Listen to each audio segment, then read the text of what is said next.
okay, what can Optic actually do in this position? They need a hero that can lane against that bat. They need a hero that's also good against Brood. That last pick, Phantom Lancer, seems like a good choice, but it's also decent against the Ursa. I'm kind of with the panel on this, that if it goes late, the Phantom Lancer as well as Necro will do great, but can they get there? You've seen the Brood of Matumbaman just destroy this mid-game timings of enemy teams, so playing slow against Brood doesn't have the best track record exactly against this team. It really doesn't, because the Broodmother just dominates the mid lane totally, and in the current meta, where it's this 2-1-2, bringing someone in to help out the mid lane normally means you're going to lose one of your side lanes, and then you've got two heroes to worry about, and then you still can't instantly deal with the Broodmother. They don't have great scouting methods for them. They can deal with what Brood throws at them, but beyond that, more questions start to be asked. But with Team Liquid, if they win this game, they're into top 6 for TI8. Yep. That's guaranteed position. That's the big advantage as well, being in this quarterfinal in the winners bracket. Top 6 at TI, you're already very satisfied. Obviously, Liquid, they won't be satisfied until they've got the whole win. And a good start would be killing off Pajkatt. Yeah, this is maybe, let's see. TH starts.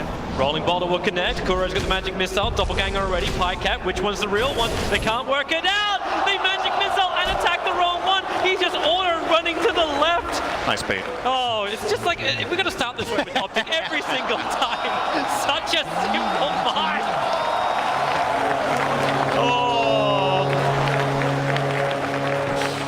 That's great. Yeah, I was gonna make a final comment on it. We don't really get to see it just yet, but this Ursa versus Phantom Lancer matchup is one we've seen a couple of times during the groups, I would say. And Liquid picking the Ursa in the position that they did, I think they were anticipating this Lancer pick. I think they were expecting that this would happen, and they're willing to take the risk. In my mind, Ursa is actually a decent hero against Phantom Lancer at specific timings in the game, just because Fury Swipes, once you get it on the real PO, he doppelgangers, it sticks. You can follow him very easily and bring him down with this heavy chase that they have from Earth Spirit and Batrider, and you can even swap him back in with the Venge. So I think it makes a lot of sense. However, later on, Lancer is a problem a lot of the time for this Ursa hero. Yeah, because then there's just so many of them. They're going to be burning off the mana if he decides to go Diffusal Blade.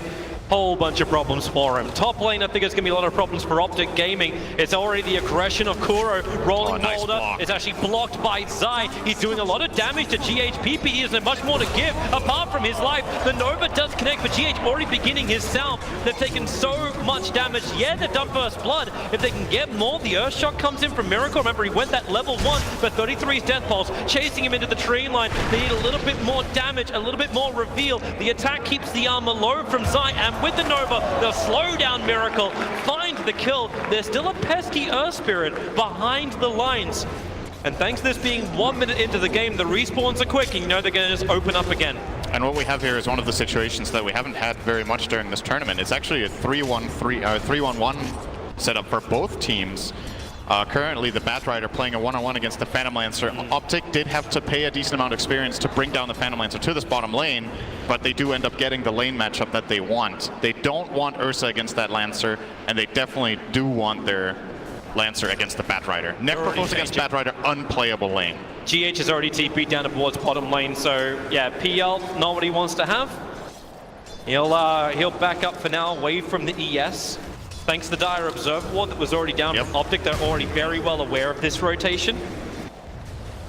That's when you got the flexibility of a hero like Nature's Prophet. Can bounce anywhere across the map. This Nature's Prophet can just change the balance of the lanes very quickly without having to rotate very early on. So now it's Miracle, who's not going to get much out of the lane. 1 CS in 2 minutes is the opposite of his game 1. And Ursa's not really the greatest comeback hero. If you have an atrocious laning stage, it takes a decent amount of time to catch up in that jungle position. So we'll see how it goes for him so far. Like you said, Optic have a pretty good grip on this top lane. I think this matchup it's weird, right? The Ursa against Necrophos. Ghost Shroud is amazing against Ursa, but at the same time, Ursa one of the hardest burst heroes. So if you have Ghost Shroud on cooldown or you're stunned, Ursa can make quick work of you, but obviously Vengeful, they have no kill potential up here right now. GH is in trouble. He'll Rolling Boulder up, PPD. As all great CMs do, it goes Frost Nova as well as the Arcane Aura, so Crystal Nova, sorry, then the Arcane Aura. So no Frostbite to stun him up. But at least makes GH burn his consumable. He's got 3 stick charges and the clarity to work with. The thing I talked about last game with this Liquid team that they have this trouble for Zai. Kuro and Miracle opening up on him. Zai beginning the TP and TP out! Bottom lane too. Yep, they're going out. Multiple targets. Pajkatt. So Prophet escapes. Pajkatt will not. PPD now under the Firefly with sticky napalm on him. He's got Nova off cooldown now, so he wants to turn around to at least dish out something. As he'll salve up. This is going to be one of those games that you see where if you have this view on Liquid that, oh, they just set up Miracle for the perfect game and he carries every game, that's not how this team necessarily works in their games. This time around, they have way more emphasis on getting Matumbaman on his Broodmother off to a good start, and Mind Control will be doing a lot of work. Bottom lane again, Firefly's up. They really just want to keep going every time the fire's there. Great kick from GH, buying more time. PPD with a 3 sticky napalm charges on him, but Pajkatt, maybe he can get a revenge, and he will onto Mind Control. That's a very important kill. 314 gold for Pajkatt, and obviously it's a support kill going the other way. Yep. A lot of experience too. Mind Control in this situation was level 4, so Pajkatt is kind of evening out the lane now as far as experience goes.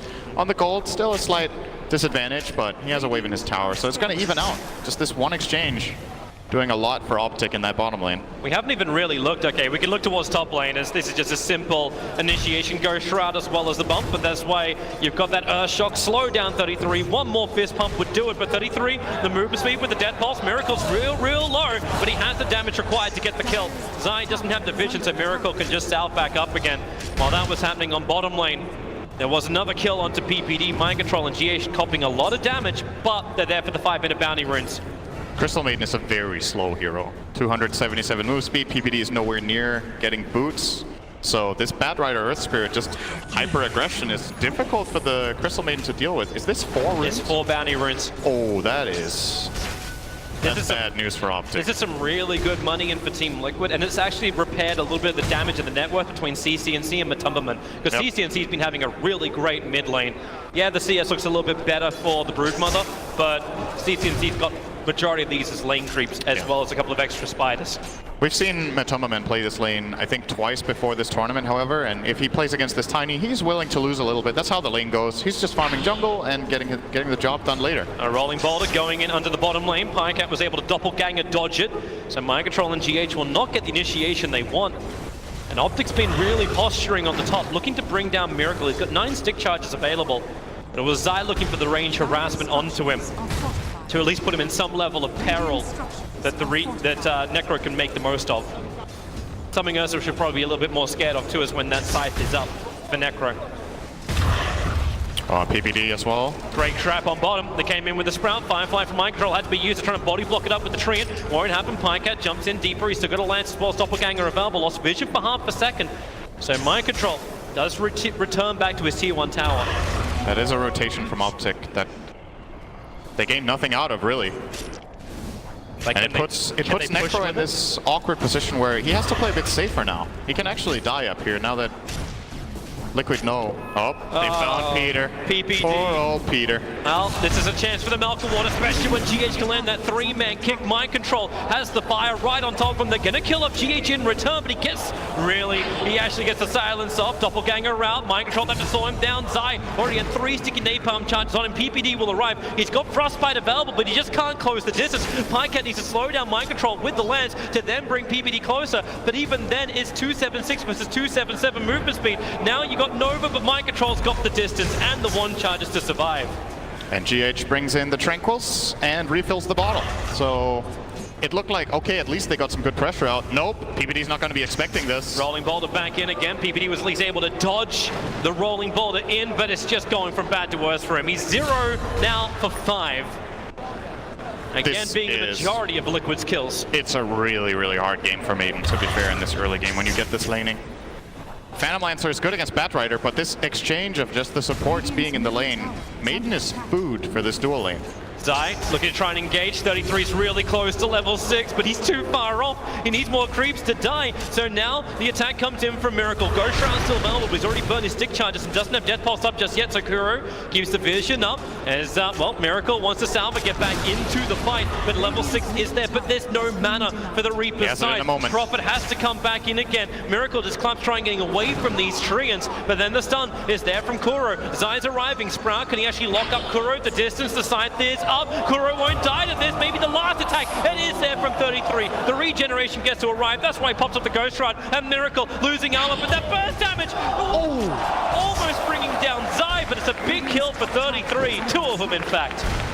Such a close game. Maiden Aura. That's that global clarity. It actually made the difference. 33 got his Reaper in time. Oh, bottom lane. Hey, at least Maiden can stay alive for a little bit longer. He's okay. He's fine this time. There's too much harassment actually coming in to mind control when he goes in this deep now. Should have also flagged that mid lane. Tier 1 tower was brought down by CCnC. This is closing up the area that Matumbaman has to play in. Obviously, you can still move very fast inside of the webs. This is what you want to do if you're playing against Brood. If you can't hunt Brood and kill it, at least put pressure on the tower constantly so you get something out of it. Either Brood has to go back and defend, which costs farm, or you just get that free map control. And very nice from CCnC. Oh, he's not going to find him here. It looks like he's waiting for it, but Matumba. GH, they're going again on bottom lane. Pajkatt's going to use this doppelganger, just trying to get away. It's a good stack, and that's why mind control has that Firefly down with the sticky napalm level 4 to try and burn through a PPD, or probably try and time this Nova right if you can catch GH out in the tree line. CCnC even comes in looking for this, and Zai TP's in, but he doesn't get the sprout onto mind control. Didn't get the right angle on the... I think this is not where he wanted to teleport in. He teleported in a bit of an awkward spot and had to try to blind cast the Sprout. Not having boots on the Nature's Prophet either. This lineup is actually just moving pretty slowly across the board. Nobody has good move speed in their team. Nice toss in from CCnC. He actually threw his tree and I think got like 10 CS of spiders with one swing. Really trying to make sure that Matumbaman doesn't have a free time. They've even got the Observe Ward blocking up the camp. All right, this time around Optic will get bounty runes, so that's good news. Looks like an even trade-off for 2.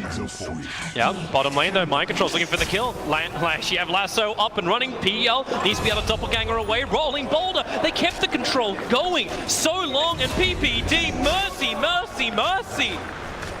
The Crystal Maiden is now 0-6. And life is very hard for her, but it's the diminishing returns. There has to be diminishing returns eventually on this. Maybe with the Haster and CCnC can work with Zion. They have the Observer Ward down. They're looking for the Brood, but Matumba's in pretty deep. He's playing this very well. Has a good read on what's going on. Rolling Boulder in, they're looking for a double. Kick is going to not be there. They tell the magnetizer set. Oh, the kick is still there. CCnC can't escape from this. Toss was still on cooldown. Kuro swapping Zai back into the fight, and then the perfect body block and control. Matumbaman's been keeping up, but now he's ahead. Number 1 of the net worth with those 2 kills. I've talked about this during the group stage as a similar, like, a concept that you see some teams play better than others. I think Liquid's one of the absolute best at this, is playing around your strong heroes. They take advantage of... You see, they realize, okay, Miracle's not in the best position in this game. We're going to help him a bit, and then we will put so much pressure on the rest of the map that Miracle gets to be a force in this game. He didn't really truly have to play comeback just because of how much they played around mind control and now around the Brood of Matumba. Pajkatt looking for a GH. He's just so damn good. Mind control. His Firefly will wear up. They summon up the treants. They want to go in deep. GH wild. Rolling Boulder this time gets him into safety at least. But his kicks have been totally on point. And it just seems so logical, right, when you look at it. We have this strong hero that can do something right now. We should take advantage of this, play to that hero's strengths so we get fights. And in turn, if we do it properly, it relieves pressure on the other lanes. And that's basically what's given Miracle this he's almost back to 3rd net worth in this game. Nice Sprout reveal on bottom mind control. With the fortification of the Dire creeps, it keeps the tier 1 tower alive in middle, which is what Matumbaman is trying to take at the moment. Was allowing them a little bit more pressure onto the tier 1 tower with the rotation of CCnC. You kind of hope they would get more out of this. Yep. But it doesn't happen for an Optic fan. Pajkatt just TP's back into farm. He is going to go that Diffuser Blade after the Tread Sequela. This Vanguard on mind control is actually really good in this game. When you're snowballing this hard from the laning stage, you just look at, okay, how can I be the biggest pestilence in fights that they can't deal with? Largely he can ignore Trance, largely he can ignore the PL illusions, and just this early on, they are not killing him without a Reaper, I think. And Necrophos doesn't want to go there. So he can feel very confident. I'm curious to see if mind control goes for a dagger now, or if he even goes just a full-on combat build with Vanguard and Pipe, and just runs into them and fights. It's like, try to kill me. I have a swap behind me. You can get the Blink Dagger later if they really require it. That's what will allow him to at least catch up to Zai. And Zai's a threat, but a threat you can see coming from a very long way away. And Mind Control maybe thinks about the fight. The Nova will scare him off.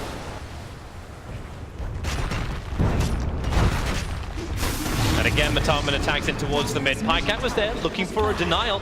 Has to doppelganger himself away. Matumbaman already burned off the Insatiable Hunger. 33 TPs over. Kuro's nearby. But they don't have extra support. Zai is currently farming up inside the Radiant jungle. And it might not look that big, but this TP from 33 is actually going to matter quite a lot. If he gets spotted on a ward, I think they saw him in the river, so now they know he's crossing toward bottom. And this is Miracle's cue to just play aggressive top. Knows there's no Necrophos here. He TP'd mid. There's no other way he could have got here in time, so you just redistribute your resources. Sure, you guys can have the bottom tower. You, in some way, you kind of argue they over-rotated. They brought 4 heroes down here. Great ops. Mind Control instantly has his smoke being broken. And Optic do want to try and fight. As he said, like, they have their own Observer Ward. So 33 will walk under it. The T1 tower was lost on bottom. CCnC has Blink Dagger ready to initiate. But he's not finding his target, so they instead add pressure onto bottom lane. Mop up the creep wave, push the tier 2 tower a little bit. But Liquid are happy with this. Straight Roshan trade-off. Optic Gaming are nearby, but they cannot contest this. They do not have the power. Brood and Ursa is such an exceptional Roshan combo. Very easy. Aegis, they put it on Matumbaman. This Brood is getting ready to rock and roll. They know he's the richest hero in the game. And arguably a better hero to have Aegis on than Ursa. Usually Ursa with Aegis, it can be a little bit tricky, like which life do you enrage? It's similar to when you have BKB. Do you BKB your first or second life? Bottom lane attacks coming in. They need to get that stun control and then follow up with a Reaper's Snipe. The Mind Control hasn't taken enough damage just yet. He's so damn tanky with the one charges too. They'll get the lasso out, so Tiny just has to remain for a moment. And they swap in Zai. No escape for him. He's not even beginning his TP. He just remains stationary. And Optic lose too. They do not claim that bottom tower, and they don't even in any way threaten the Aegis. Oh, looks like the Aegis is going to threaten them instead. Found the wrong one. Good move again by Pajkatt. If the right one gets found there, he actually dies. Matumba can easily solo this Phantom Lancer after Doppelganger has been expended. We were looking at this stronger. Exactly. We were looking at this game and we're looking at, okay, Optic, you need to get this Phantom Lancer to a strong state in the late game and not lose full control of the map on the way there. And Liquid are just dominating them again. It's a huge advantage, and especially Lancer not doing better than this in lane hurts, because you ideally at this point you want to have this defusal completed. So he's like 1,000 to 2,000 gold behind par for the course, I would say, and they're going up to top. Miracle jumps in, goes up the side. The Sprout pushes Miracle, well, pushes him away and leaves Miracle contained. But so easy to cut out, always with Quelling Blade in hand. And look at Mind Control's item build. How is anyone gonna die when this Batrider has Crimson Pipe minute 20? Oh, I know how everyone can die, but they're all Optic players. Yeah, Pajkatt initiated on CCn3, throws the tree in, and he doesn't actually blink to go for the Avalanche Toss. In fact, he's defusal up. Matumba turns around for the fight, so now the Avalanche Toss will arrive, but Necro has to help defend. The Death Pulse can chase the spiders. And that's all Matumba wanted. Diving for that kill will take forever. He was hoping to get a response out of a hero, and he forces the TP. That's good enough. Oh, here comes CCnC, Avalanche and Toss. They'll combo together nice to get the kill on Kuro. Yeah, it's problematic. You'll Scepter up. It's his defensive one. Overwhelmed. Again, GH combining with Matumba. GH has been in 15 kills in 17 minutes on this Earth Spirit. Just really excellent read on the map, like where he can have the biggest impact. He plays with the Batrider for a long time. They trash that lane. He's like, okay, that's good enough. Let's go and play with Matumbaman, who just got the Fusel. They get these kills mid. It's just very systematic good play, really. Yep. There's not much else to say. They're doing all the right things. Do they take out all the remaining out-of-towns? Like, do they continue to look for fights before they go high ground? I think they grab the top tier 2 at least. These bottom towers are pretty annoying to get to. The distance from the bottom tier 2 of their own to that tower, it's a very long reach. When you've taken Roshan, it's a better play because then the enemy team can't really trade off by going for Rosh while you're pushing these bottom towers really far away. But they don't really have that much value right now. I think they'd rather take the top tower and then go there, if anything. Or if they're feeling confident, they could look to even high ground from the top area. It's a smart game. We'll see what they do. They're coming after Miracle on top lane. Pajkatt will need to slow him down. But the ping is already on the way. So Kuro's pinging it out. They have a lot of vision around that bottom Dire Shrine. That's why Matumbaman is just farming that area. So the ping came in. Vision close, the Nova, it does not click Miracle. Sixth sense there for Miracle. When you go for smokes like these, every second matters because it becomes more and more apparent what Optic are doing. Brood is covering the right side of the map with an observer ward placed by Kuro. The mid lane is empty and nobody's at the bottom tower. So where could Optic possibly be? I think Miracle there, I thought he was going to back earlier. He really stretched that as far as he could without getting caught. But the right read, and they will be going for the bottom tower after all. So now that they've forced the Optic team to go top to Miracle, who was just pressuring this tower to, well, if you guys don't come here, I'm going to take the tower. If you do, we'll just swap to the other side of the map.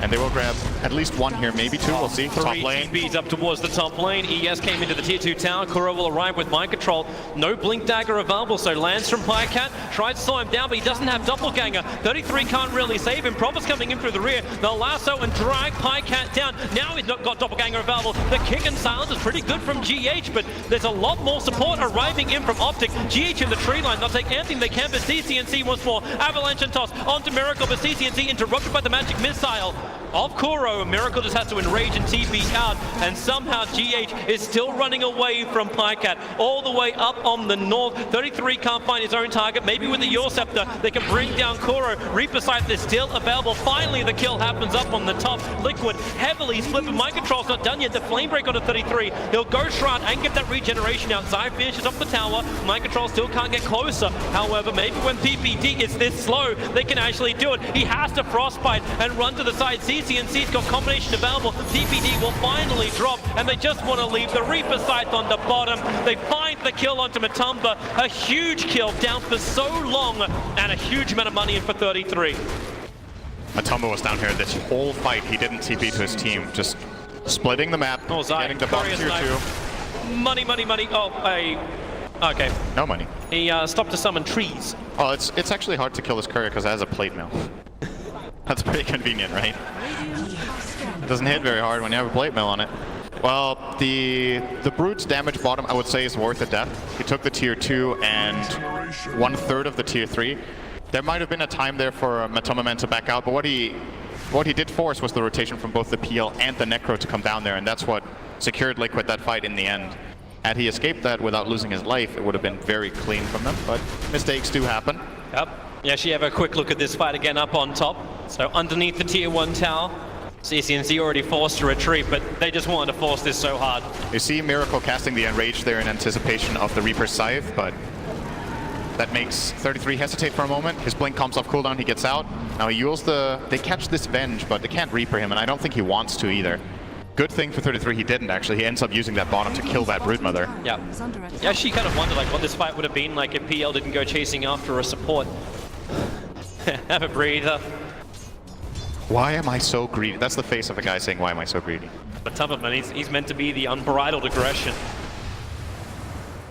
To get back into their farming, Zai with Wrath of Nature just keeps pushing out the lanes. And this is where Optic can stall things up. The fact that Nature's Prophet, he's finished up a Spirit Vessel. He can keep the side lanes going. They've got great wave clear Optic. But pushing high ground is a very risky thing for Liquid. One person goes down to Reaper's Scythe. They're dead for a very long time. If you want to commit the buyback, sure, but it's Optic who can defend quite comfortably from range. If they hold out long enough, this Phantom Lancer will be pretty scary. So absolutely, that is... He's catching up on the net worth. He's almost the same as the Ursa. Now they go towards the mid, but Kuro has the distance.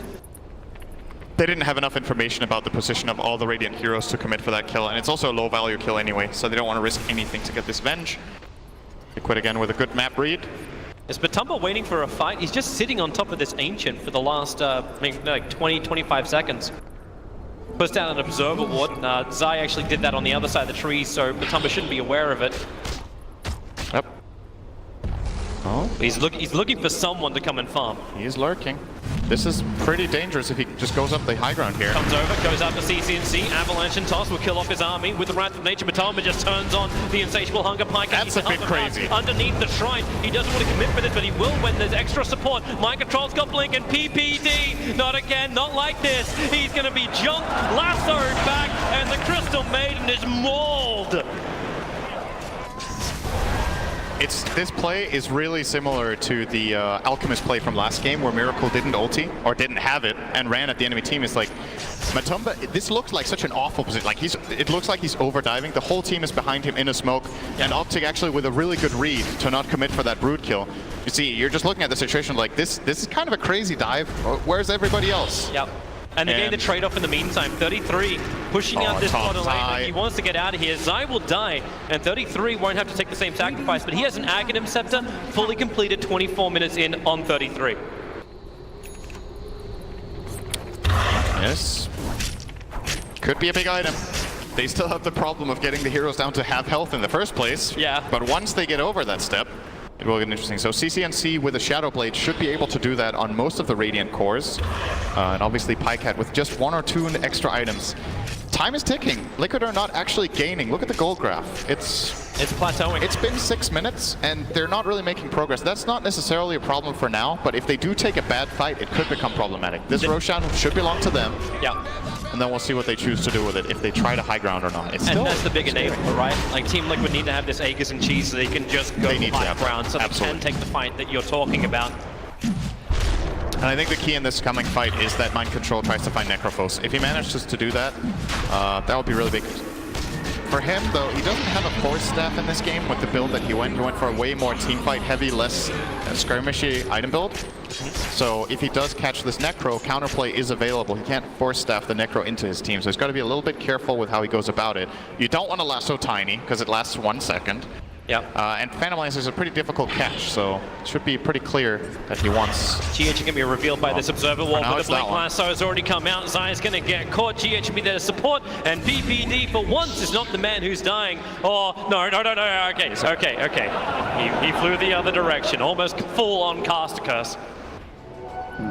PPD was aware that all their lockdown was used, both lasso and kick, I believe, went into that kill on the Nature's Prophet, so was able to get out. Miracle. Yeah, he's got that Observer. We're just watching the PL Illusions farming. It's very thick coverage of the Dire jungle. And wherever there isn't a ward, there's GH or there's a Broodmother. All right. Manta Style is done for the Phantom Lancer. Pajkatt's starting to get somewhere now. He's still, I think, his next item, if he gets that without them losing more than maybe 1 lane of barracks, this game could get really interesting for Optic. But it's a big if. They're 12,000 down. They could have Aegis and Cheese. They have the high ground position right now that they're trying to strike from, which is being pinged out by PPD, is aware that this seems like the most likely place for them to be right now based on their vision. And good thing about this Nature's Prophet pick is that, well, when Liquid tries to start getting into this high ground position, the split push is kicking in. 33, as well as Treant's top, are pushing this down quickly, and I think Liquid will retreat and not get to high ground just yet. Yeah, you see this the heroes too, they're willing to sacrifice. Well, yes, you want to have like items onto 33. He's already got the Aghanim Scepter. He's got the item for that high ground defense. And Zai, well, he's the sacrificial lamb. The rest of the time, it's making sure PL has that space to farm up. CCnC. Need to get bigger. CCnC does get initiated on. Support is nearby, but they are not going to help him out. CCnC can do the avalanche toss and hurt Matumbaman, but you hurt him, but you don't kill him. He's still got the Aegis. Instant movement. 33 is on bottom lane. They're pushing up the other side lane, and they do find a Victor. 9's dead for PPD. And they also saw Zai, I think, for half a second. They just keep pinging him out too. Sometimes Dota is really hard. Sometimes it's just really, really hard. It's one of those games. Being Crystal Maiden in this game is really hard. Yeah. But at least now they know where Ursa and GH move. Both TP down to the shrine underneath the Dire Obs. So Optic can play around this. Kuro and Matumba rotating down towards the bottom lane as well. With Manta, it's so easy for Phantom Lancer to dodge out of these areas. Hey Zai, you want to kill that ward in time? Yeah, he does. He does. 154 gold. I like it. So Zai going for that Force Staff without... He still doesn't have boots. Gets obviously some movement speed from that Spirit Vessel. 30 movement speed. So it helps. And he has a movement speed talent. So still moves at a decent 362. And this Force Staff is crucial for his team. That's how they can try to disengage from a Diffusal Broodmother. It's how they can try to disengage from an Ursa blinking in going for a bash. It will, however, not save them from Lasso. And Mind Control with that newly picked up Yules now has 2 disables in skirmishes. The push is coming again up on top lane, but Team Liquid, remember, they've got the Aegis Immortal, they've got the cheese. They want to be reaching the base. Even if it's just to kill off the tier 3 tower, that will open up the shrines for, well, demolishing So they smoke up, 4 heroes together. And who's going to be the target? Right now, Prophet still has a lot of momentum on top lane. CCnC's farming in the jungle. Getting very close towards that Shadow Blade, but they need to hold their buyback money too. Tiny and Necro both have buyback available, and here's Matumbaman testing the defenses, putting the toe in the Optic Blake. And how cold is it going to be? PPD, oh, that's cold. That's real cold. PPD just gets exploded again. 43 seconds down, Blink Lasso, big target. They called out 33. There needs to be some kind of save. CCnC, where is the extra help? The swap's back. They just keep going one by one. Luckily, there's a lot more Pajkatt where that came from. Chasing after Kuro, burning off the mana. Pajkatt now has to use the mana style, but he waited. So then the diffuser blade follow-up is up. Pajkatt does not have buyback available. Necro has used his. Miracle has burned the BKB. Now, you may have taken the top tier 2 tower and Zai's reaching the tier 3 tower on top, but you are losing your mid if you're Optic. And who wants to come back to defend this? Zai's already beginning his TP out, and it's Mind Control who's sent back for defense. They don't care. Miracle and Matumba will be happy to continue this fight. That was the one lasso they needed. The exact target at the exact time. Mind Control just waited for it patiently. When's Necro coming in? Send him up, bring him back down again. Remember, there's still the Aegis Immortal on Matumbaman, but Avalanche, can he toss it back in? No! The silence is up, and CCnC, the triple kick! G8! G-God! So good! Triple kill for Miracle! They're gonna look for the Ultra! This will be a dive back on 33! Wait for the inevitable! Matumbaman's just a beast! Miracle will take the Ultra kill, and that really is probably the game. They're in fact doing it. GG Cole is gonna come out just a bit as the GG pushes up. Pajkatt is the sole defender for Optic Gaming, and there is no way he can hold back the Horde. Liquid just looks so good, man. They're making all these super good decisions with which heroes they put where, how they play their lanes, how they move around, spell casting, everything's on point. They look in really good shape, honestly. Yeah. That's GG. That's it. Team Liquid have done it. Took half an hour for game 2, but it belongs to them, and so does top 6. They are the defending champions, and they are playing champion level Dota. They made it look easy this game, I gotta say. This time, they didn't have this